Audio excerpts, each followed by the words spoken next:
मोदी अमर रहे, तुम्हारी मायावती जी जिंदाबाद जिंदाबाद। समाज के सम्मान में, जिंदाबाद के सम्मान में जिंदाबाद। तुम्हारी मायावती जी जिंदाबाद जिंदाबाद। धन्यवाद। सम्मानित साथियों, आज गोरखपुर की इस विशाल चुनावी जनसभा की मुख्य अतिथि बहुजन समाज पार्टी की राष्ट्रीय अध्यक्ष, उत्तर प्रदेश की 4 बार जनप्रिय मुख्यमंत्री रही, संसद की शेरनी परम आदरणीय बहन कुमारी मायावती जी हमारे बीच आ चुकी हैं। हम गोरखपुर मंडल की बीएसपी यूनिट 22 उमड़े जन सैलाब की ओर से बहुजनों की मसीहा आदरणीय बहन जी का अपने हृदय की गहराइयों से स्वागत, वंदन, अभिनंदन करते हैं। अब हम बीएसपी के राष्ट्रीय महासचिव, सांसद राज्यसभा श्री सतीश चंद्र मिश्रा जी एवं गोरखपुर की बीएसपी यूनिट से आग्रह करते हैं कि वह आज की विशाल चुनावी जनसभा की मुख्य अतिथि आदरणीय बहन जी को बहुजन समाज पार्टी का चुनाव चिन्ह हाथी संप्रेम भेंट करके स्वागत करने का काम करें।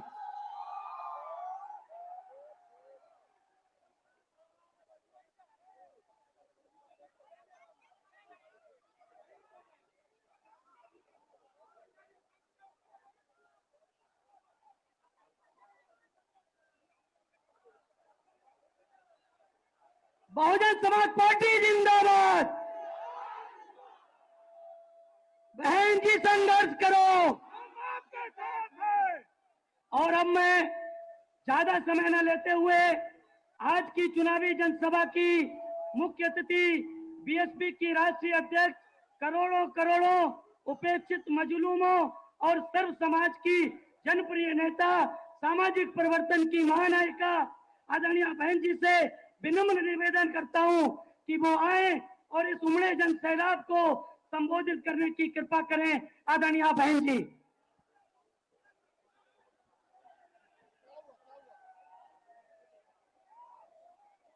चुनावी जनसभा में इकट्ठा हुए बीएसपी के सभी छोटे बड़े पदाधिकारियों एवं कार्यकर्तागण, आज आप लोग उत्तर प्रदेश में विधानसभा के लिए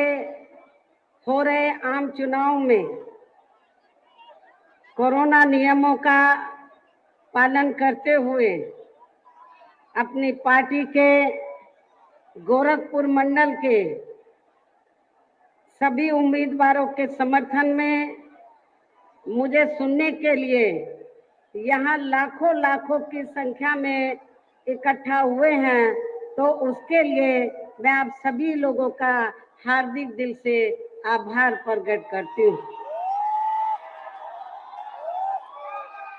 और अब मैं सबसे पहले अपनी पार्टी के संबंध में ये कहना चाहूँगी कि हमारी पार्टी ये चुनाव उत्तर प्रदेश की सभी विधानसभा की सीटों पर अकेले अपने बलबूते पर ही पूरी तैयारी व दमदारी के साथ यहाँ सन 2007 की तरह ही फिर से अपनी पार्टी की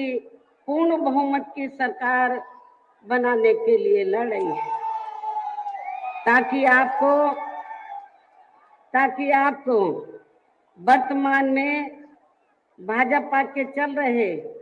जातिवादी, संकीर्ण, अहंकारी व तानाशाही वाले शासन से मुक्ति मिल सके। इसके साथ ही हमारी पार्टी ने पूर्व की तरह इस चुनाव में भी बीएसपी से जुड़ने की तादाद को ध्यान में रखकर फिर उसी अनुपात में ही यहाँ सर्व समाज के लोगों को टिकट भी दिए हैं। और अभी चुनाव में आप लोगों को अपना वोट कांग्रेस, बीजेपी, सपा व अन्य विरोधी पार्टियों को न देकर केवल अपनी एकमात्र हितैषी पार्टी बहुजन समाज पार्टी को ही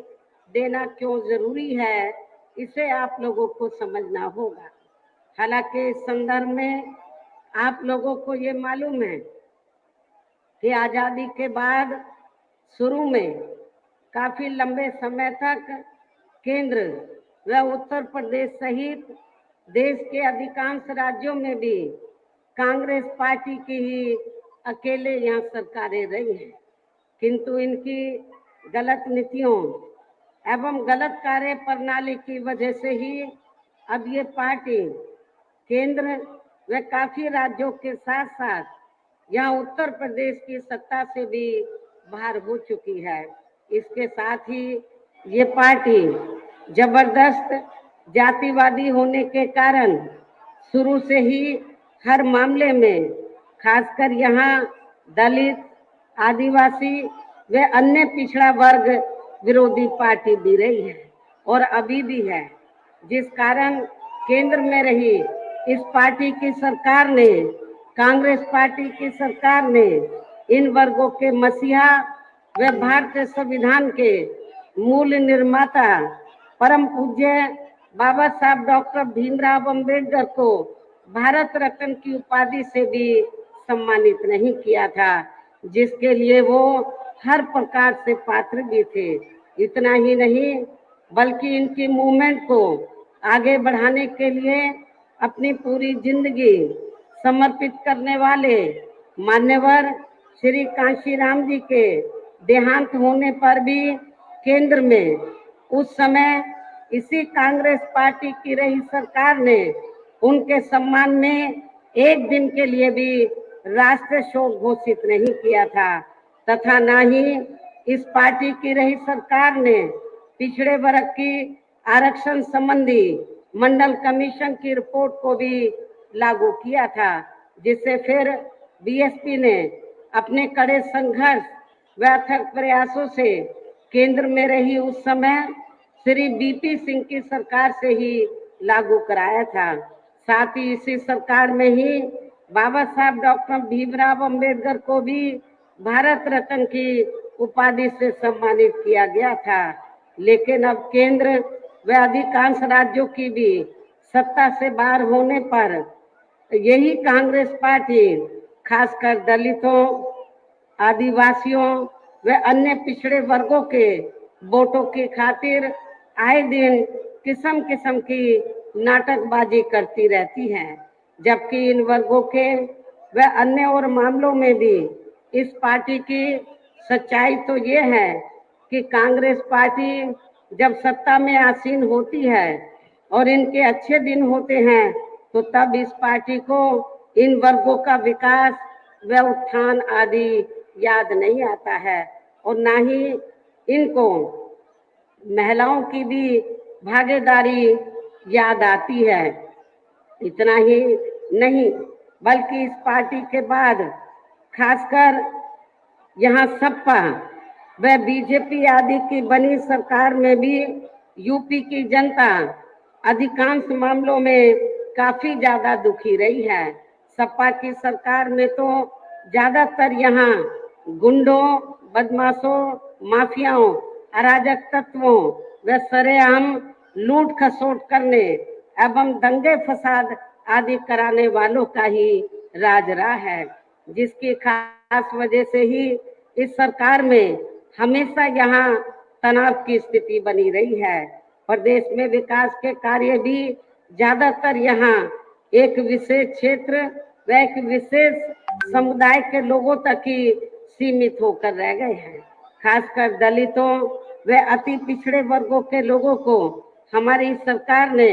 जो अनेकों सुविधाएं दी थी तो उन्हें भी सपा सरकार ने ज्यादातर खत्म कर दिया है। साथ ही इनके संतों, गुरुओं व महापुरुषों आदि के आदर सम्मान में हमारी सरकार द्वारा जनहित की अनेकों योजनाओं के व नए बनाए गए जिलों के तथा यूनिवर्सिटी व पार्क आदि के जो भी नाम रखे गए थे तो उन्हें भी अधिकांश सपा सरकार ने बदल दिया है। इस प्रकार से इनके प्रति ये है इनका असली प्रेम व सम्मान आदि। जबकि हमारी पार्टी तो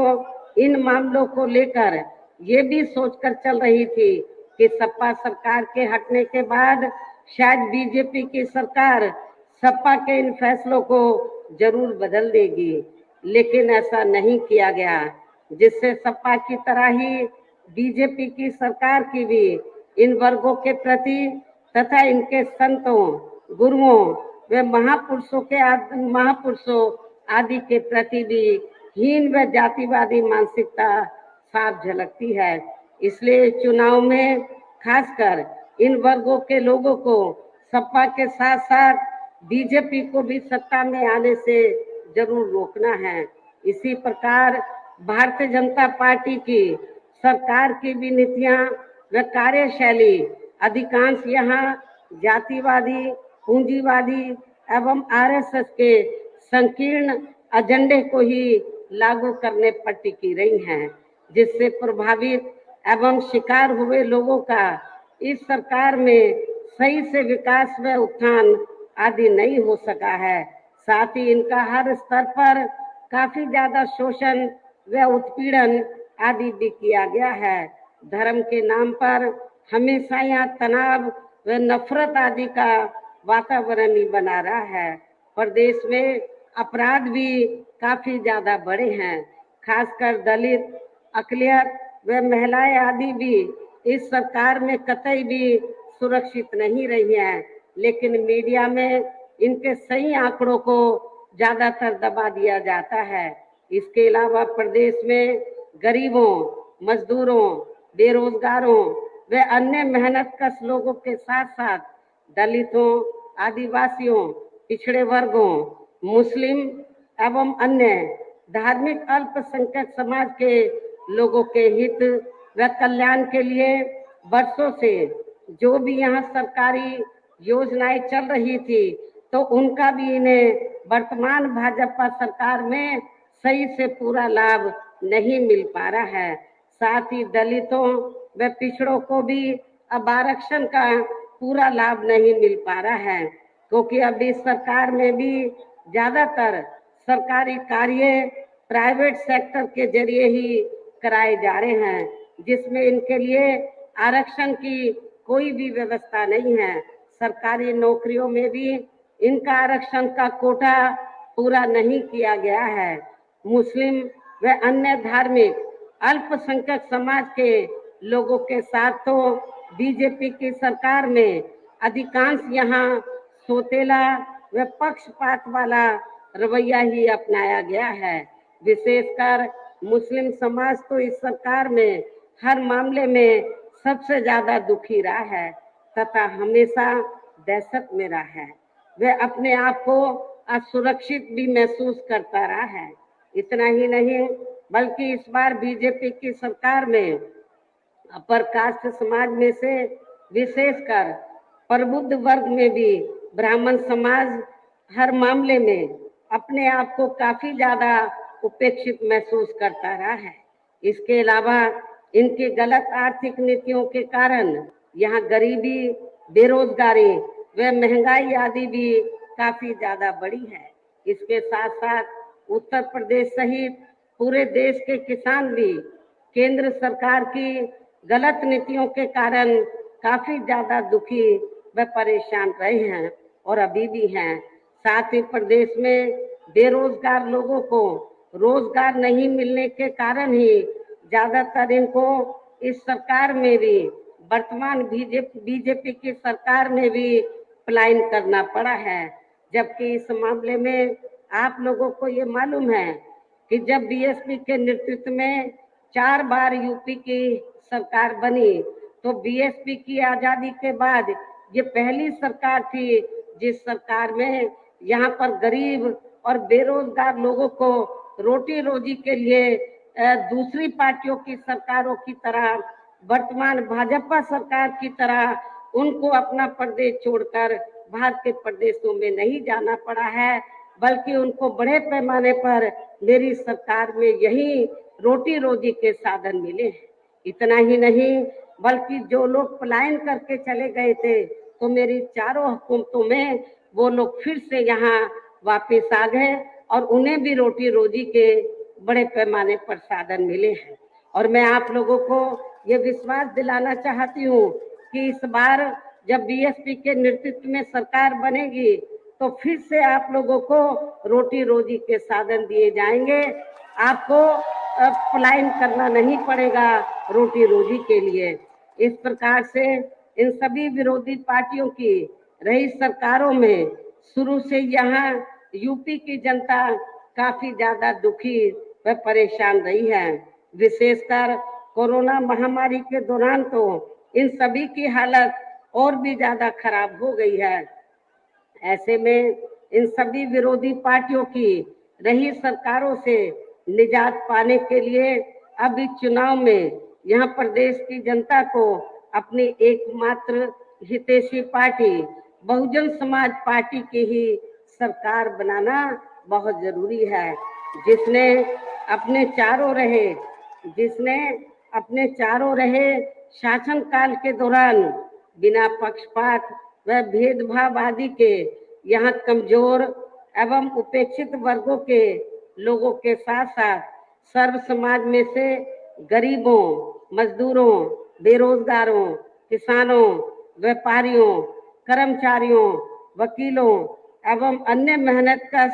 लोगों के साथ ही युवाओं, छात्रों, महिलाओं व बुजुर्गों आदि के भी विकास व उत्थान के लिए अनेकों ऐतिहासिक व महत्वपूर्ण कार्य किए हैं। और इस बार सरकार बनने पर वो सभी कार्य फिर से शुरू किए जाएंगे। प्रदेश में खासकर गरीबी एवं बेरोजगारी आदि को दूर करने के लिए इस बार भी विशेष कदम उठाए जाएंगे। और इस मामले में वैसे आप लोगों को ये विदित है कि हमारी पार्टी की रही सरकार ने यहाँ गरीब एवं भूमिहीन लोगों को खेती करने के लिए काफी सरकारी फ्री जमीन भी दी है और उससे नियमों के तहत यहाँ आगे भी जरूर दिया जाएगा। इस बार सरकार बनने पर यहाँ नियमों के तहत उसे आगे भी जरूर दिया जाएगा। पूर्व की तरह इस बार भी गरीब आवासहीनों को सभी सुविधाओं के साथ फिर से 2 कमरों के पक्के मकान फ्री में बनाकर दिए जाएंगे। साथ ही पूर्व की तरह देहातों व शहरों आदि को भी सभी जरूरी सुविधाओं से विकसित किया जाएगा। इस प्रकार से ऐसे अनेकों और भी ऐतिहासिक कार्य मेरी 4 हुकूमतों के दौरान किए गए हैं, जो सरकार बनने पर आगे भी किए जाएंगे। साथ ही किसानों को भी किसी भी मामले में निराश नहीं होने दिया जाएगा। इतना ही नहीं, बल्कि पूर्व की तरह इस बार भी सरकार बनने पर यहाँ दलित एवं अन्य पिछड़े वर्गों में जन्मे अपने महान संतों, गुरुओं व महापुरुषों आदि के सम्मान में भी कोई कमी नहीं आने दी जाएगी। इसके अलावा आपके गोरखपुर मंडल की जो भी यहाँ स्थानीय समस्याएं होंगी तो उन्हें भी दूर करने का पूरा प्रयास किया जाएगा। इसके साथ साथ केंद्र व यूपी सरकार के भी विवादित नियमों व कानूनों को यहाँ लागू नहीं होने दिया जाएगा। इसके साथ ही बीएसपी की सरकार बनने पर यहाँ बीजेपी व सपा आदि के शासनकाल की तरह कानून व्यवस्था को किसी भी कीमत पर खराब व कच्चा नहीं होने दिया जाएगा तथा हर स्तर पर यहाँ कानून द्वारा कानून का पालन किया जाएगा। जाति व धर्म के आधार पर यहाँ लोगों का किसी भी प्रकार से शोषण व उत्पीड़न आदि नहीं होने दिया जाएगा, जैसा कि वर्तमान भाजपा सरकार में हो रहा है। खासकर कानून व्यवस्था को बेहतरीन बनाने के लिए विशेष अभियान के तहत यहाँ जाति व दलगत राजनीति से ऊपर उठकर गुंडों, बदमाशों, माफियाओं व अन्य अपराधी एवं अराजक तत्वों को भी जेल की सलाखों के अंदर ही भेजा जाएगा। जहां मेरी सरकार में इनकी जेल के बाहर नहीं बल्कि जेल के अंदर ही सही जगह होती है। इतना ही नहीं बल्कि वर्तमान भाजपा सरकार ने जाति, धर्म व राजनीतिक द्वेष की भावना के तहत जिन लोगों को खासकर धरना प्रदर्शन आदि के नाम पर जबरदस्ती गलत धाराओं में फंसा के उनके ऊपर अनेकों केस चलाए हुए हैं, तो उन मामलों की भी सही से जांच करा के उनके केस भी खत्म किए जाएंगे। इसके साथ साथ प्रदेश से खासकर अन्य विभागों के भी कर्मचारी जो आए दिन अपने मांगों को लेकर धरना प्रदर्शन एवं हड़ताल आदि करते रहते हैं, तो सभी मांगों को निपटाने के लिए एक आयोग का भी गठन किया जाएगा और उनकी सही मांगों को मान लिया जाएगा, जिसमें कर्मचारियों की पुरानी पेंशन व्यवस्था को भी लागू करने का मामला शामिल है। इनके अलावा सर्वजन हिताय व सर्वजन सुखाय को लेकर अन्य और भी जरूरी कार्य किए जाएंगे, लेकिन ये सभी कार्य करने के लिए इस चुनाव में या बीएसपी को हर हालत में सत्ता में लाना बहुत जरूरी है, जिसके लिए पार्टी के लोगों को वोट पड़ने तक या सभी विरोधी पार्टियों के साम दाम दंड भेद आदि हथकंडों से भी जरूर सावधान रहना है। और इस मामले में विरोधी पार्टियां चुनाव होने से कुछ समय पहले व चुनाव के दौरान भी अपने अपने पक्ष में हवा बनाने के लिए खासकर मीडिया व ओपिनियन पोल एवं सर्वे आदि का जो बड़े पैमाने पर गलत इस्तेमाल करती है, तो उससे आप लोगों को बिल्कुल भी गुमराह नहीं होना है। जैसे सन 2007 के हुए विधानसभा चुनाव में उस समय मीडिया ने जो बीएसपी को लेकर ओपिनियन पोल व सर्वे आदि दिखाए थे, तो जब रिजल्ट आया तो वो गलत साबित हुए। बीएसपी को तीसरे नंबर पे दिखा रहे थे, बीएसपी पहले नंबर पर आई और जिनको पहले नंबर पे दिखा रहे थे वो तीसरे नंबर पर आए। तो इसलिए आप लोगों को इस बार भी उनके ये ओपिनियन पोल व सर्वे आपको गलत साबित करके दिखाना है। इसके साथ ही पूर्व की तरह इस चुनाव में भी विरोधी पार्टियों ने विभिन्न रूपों में जो अपने हवाई व प्रलोभन भरे चुनावी घोषणा पत्र आदि जारी किए हैं, जिन्हें सत्ता में आने के बाद ये पार्टियां अधिकांश अमल में नहीं लाती हैं, तो उनके बहकावे में भी आपको कतई नहीं आना है, जिन पर से अब जनता का काफी हद तक विश्वास ही उतर गया है। इसलिए इस मामले में बीएसपी किसी भी चुनाव में विरोधी पार्टियों की तरह अपना कोई भी चुनावी घोषणा पत्र आदि जारी नहीं करती है। वैसे भी बीएसपी कहने में बहुत कम बल्कि कार्य करके दिखाने में ही ज्यादा विश्वास रखती है, और ऐसा हमने यहाँ यूपी में अपनी चारों रही सरकारों के दौरान करके भी दिखाया है। इसके साथ ही हमारी पार्टी की चारों रही सरकारों ने प्रदेश में बिगड़ी हुई कानून व्यवस्था को सुधारने के साथ साथ प्रदेश के विकास व आम जनहित के लिए जो असंख्य अति महत्वपूर्ण कार्य किए हैं, वो अभी तक या किसी भी विरोधी पार्टी की सरकार ने नहीं किए हैं, बल्कि ज्यादातर उन्हीं कार्यों के नाम व स्वरूप आदि बदलकर अब विरोधी पार्टियों की सरकारें उन्हीं को ही भुनाने में लगी रहती हैं। लेकिन उन कार्यों के प्रति इनकी नीयत व सोच सही नहीं होने के कारण उसमें भी ये पार्टियां ज्यादा सफल नहीं हो पाई हैं। और अब मेरा यही कहना है कि आप लोगों को इस चुनाव में अपने हित व कल्याण के लिए या फिर से बीएसपी की सर्वजन हिताय व सर्वजन सुखाय की नीतियों पर आधारित सरकार बनाना बहुत जरूरी है। और इसके लिए पार्टी के लोगों को वोट पड़ने वाले दिन सबसे पहले सुबह उठते ही व समय से अपने अपने पोलिंग बूथों पर अपना वोट डालने के लिए जरूर जाना है। और इस मामले में हमारी बहनें भी, माताएं बहनें भी पीछे नहीं रहेंगी, वो भी पुरुषों से आगे निकलकर अपना वोट डालने के लिए जरूर जाएंगी। और इतना ही नहीं, मैं कमजोर वर्गों के लोगों को ये बताना चाहती हूँ कि आप लोगों को वोट देने का अधिकार परम पूज्य बाबा साहब डॉक्टर अंबेडकर के अथक प्रयासों से मिला है। आप लोगों को अपना एक वोट भी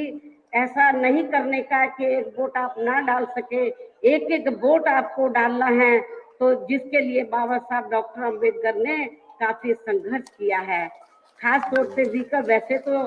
सभी लोगों को अपना वोट डालना है, सर्व समाज के लोगों को अपना वोट डालने के लिए जरूर पहुंचना है, लेकिन वीकर सेक्शन के लोगों को इस मामले में विशेष ध्यान रखना है। इसके साथ ही आपका वोट अन्य कोई व्यक्ति ना डाल सके, इसका भी आप लोगों को खुद ही ध्यान रखना है। इसके साथ साथ अपनी पार्टी का कोई भी वोट पड़ने से ना रह जाए, तो उसका भी पार्टी की हर पोलिंग बूथ की कमेटी को विशेष ध्यान रखना है। इन्हीं जरूरी बातों के साथ ही अब मेरी बीएसपी के लोगों से यही अपील है कि हमारी पार्टी ने यहाँ के गोरखपुर मंडल में जिन भी विधानसभा की सीटों पर अपने उम्मीदवारों को चुनाव के मैदान में उतारा है, जो यहाँ आप लोगों के बीच में स्टेज पर, मंच पर भी मौजूद हैं, तो उन्हें आप लोगों को वोट वाले दिन अपनी पार्टी के हाथी चुनाव चिन्ह के सामने वाले बटन को दबा के जरूर जिताना है। और आप लोगों को मालूम है कि जो हमारा हाथी है तो वो योगी जी की नींद उड़ाए हुए है, तो उनको हर अपनी चुनावी जनसभा में तो कहीं ना कहीं किसी न किसी रूप में हाथी का जिक्र करना पड़ता है। और फिर से आप लोगों को यहाँ सन 2007 की तरह ही बीएसपी की अपनी पूर्ण बहुमत की सरकार जरूर बनाना है, तभी फिर प्रदेश में अमन चैन कायम होने के साथ साथ यहाँ सभी धर्मों वर्गों के लोगों का भी सही से विकास व उत्थान आदि हो सकता है। साथ ही यहाँ अन्याय, अपराध, भय व भ्रष्टाचार मुक्त एवं विकास युक्त वातावरण भी पैदा हो सकता है। और तभी फिर यहाँ परम पूज्य बाबा साहब डॉक्टर भीमराव अंबेडकर एवं मान्यवर श्री कांशीराम जी आदि का भी सही सपना साकार हो सकता है। इस उम्मीद के साथ ही अब मेरा यही कहना है, क्या कहना है कि अब आप लोगों को हर पोलिंग बूथ को जिताना है, बीएसपी को सत्ता में लाना है। आप लोगों को हर पोलिंग बूथ को जिताना है, बीएसपी को सत्ता में लाना है। और यहाँ अपने गोरखपुर मंडल से बीजेपी व अन्य सभी विरोधी पार्टियों का भी जरूर सफाया करना है, उनका जरूर सफाया करना है। इसके साथ ही योगी जी को भी यहाँ मठ में इनके अपने परिवार में वापस भेजने का भी काम आप लोगों को जरूर करना है। जिन्होंने यहाँ की जनता को वायदे तो काफी बड़े बड़े किए हैं, लेकिन उन वायदों पर अमल ना के बराबर ही किया है। इतना ही नहीं, बल्कि अपनी जातिवादी व संकीर्ण मानसिकता के तहत चलकर इन्होंने यहाँ खासकर दलितों व अन्य पिछड़े वर्गों के लोगों की हर स्तर पर काफी ज्यादा उपेक्षा की है, तथा मुसलमानों के विकास व उत्थान की तरफ तो बिल्कुल भी ध्यान नहीं दिया है, बल्कि द्वेष की भावना के तहत इनको अधिकांश फर्जी मामलों में फंसा के इन्हें उजाड़ने एवं तबाह व बर्बाद आदि करने का ही पूरा प्रयास किया है। और आप लोगों को मालूम है, जब बीजेपी की चुनावी जनसभाएं होती हैं, उनके पास कुछ नहीं है बोलने के लिए, तो क्या बोलते हैं, हमने कानून व्यवस्था को बेहतरीन बनाने के लिए हमने इतने मुसलमानों को खिलाफ हमने कार्रवाई की, लेकिन कभी उनको जो गैर मुस्लिम माफिया हैं वो उनको नजर नहीं आते। नेपाल के बॉर्डर पर देवी पाटन में भरे पड़े हैं माफिया, क्या उनको नजर नहीं आते? उनके खिलाफ वो कार्रवाई नहीं करते हैं, लेकिन उनको कौन नजर आते हैं? केवल मुस्लिम समाज के लोग, वीकर सेक्शन के लोग, ये इनको नजर आते हैं, यही इनको अपराधी नजर आते हैं। लेकिन उनको ये मालूम होना चाहिए, यदि अपराध किसी एक व्यक्ति ने किया है, उसकी सजा आप पूरे समाज को नहीं देंगे। यदि एक व्यक्ति खराब है, आप पूरे मुस्लिम समाज को शक की नजर से देखेंगे, ये ठीक नहीं है। आप लोगों को मालूम है कि जब 4 बार मेरे नेतृत्व में सरकार बनी, तो समाज का कोई भी वर्ग का आदमी हो, चाहे वो हिंदू है, मुसलमान है या अन्य किसी भी धर्म का हो, जाति का हो, धर्म का हो, तो हमारी सरकार ने सबको न्याय दिया है। किसी के साथ पक्षपात वाला वातावरण, हमने भेदभाव वाला वातावरण पैदा नहीं किया। उनका हमने सबका, सभी जाति, सभी धर्म के लोगों का हमने एक समान ध्यान रखा है सभी मामलों में। ये और इतना ही नहीं, यही खराब स्थिति इस बार हमें अपर कास्ट समाज में से विशेषकर ब्राह्मण समाज की भी देखने के लिए मिल रही है। इसलिए ऐसी बीजेपी की सरकार को व इनके मुख्यमंत्री योगी जी को भी आप लोग इस बार चुनाव में इन सबकी सजा इनको सत्ता से बाहर करके जरूर देंगे। इनको सत्ता से बाहर करके आप लोग जरूर देंगे, और जहां अपनी पार्टी की सर्वजन हिताय व सर्वजन सुखाय की नीतियों पर आधारित सरकार जरूर बनाएंगे। वैसे आज आप लोगों की भीड़ व भीड़ के जोश को भी देखकर मुझे ऐसा जरूर लग रहा है कि आप लोग बीएसपी के नेतृत्व में अपनी 5वीं बार सरकार जरूर बनाएंगे। आप लोग बीएसपी के नेतृत्व में अपनी 5वीं बार सरकार जरूर बनाएंगे और अपनी बहन जी को 5वीं बार उत्तर प्रदेश का मुख्यमंत्री जरूर बनाएंगे। और योगी जी को जहां उनकी सही जगह है वहां आप लोग जरूर भेजेंगे, ये भी मैं आप लोगों से दरखास्त करती हूँ। इस विश्वास के साथ ही अब मैं पुनः अपनी पार्टी के गोरखपुर मंडल के सभी उम्मीदवारों को जिताने की पुरजोर अपील करते हुए अपनी बात यही समाप्त करती हूँ। जय भीम, जय भारत।